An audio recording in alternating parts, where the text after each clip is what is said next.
I agree 100%. But I will also say that Russia's always been looking for a diplomatic solution. Russia has always wanted to limit this conflict.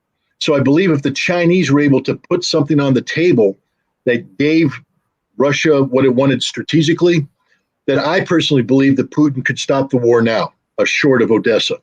But if the Ukrainians aren't willing to work with the Chinese, Russia's just not going to.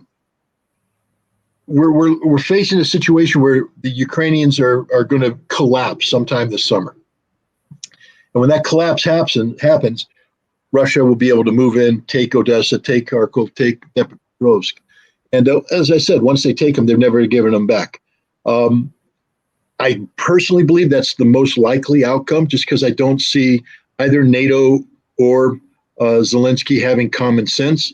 But the Chinese have proven us all wrong in terms of what Chinese diplomacy is capable of. They certainly took the world by storm by getting the Iranians and the Saudis together to make peace. And they're doing a really good job of working with the Russians to get the Saudis and the Syrians to make peace. So I'm not going to be dismissive in terms of the potential or the possibility of a Chinese diplomatic success here.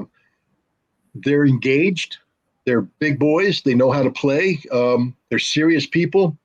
And I think, we have to treat them seriously. And I think the Russians are. Again, I think, remember, the Chinese didn't do this in a vacuum. There was a 3-day meeting between President Putin and President Xi Jinping in Moscow just a little while ago where all of this was discussed.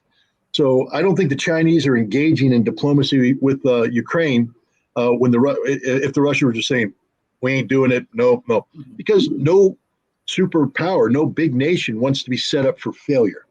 This is a big risk that China's taking. They're putting their prestige on the line. And they would only do that if there was a perception of success. Remember how long it took this phone call to occur. Everybody was expecting it to happen immediately. It didn't. Why? Because the Chinese are out there putting the feelers out. And they're basically, letting the Ukrainians know, if this call happens, we're serious about this. Meaning that we're not just going to have a call so you can get a made-for-TV moment to say you spoke to the Chinese leader. If this call happens, that means you have to sit down at the table, you have to walk onto the field, you got to play the game. And the game is called diplomacy. Now, there's no guaranteed outcome. It's like any game. It can go any way. And diplomacy is a tough thing.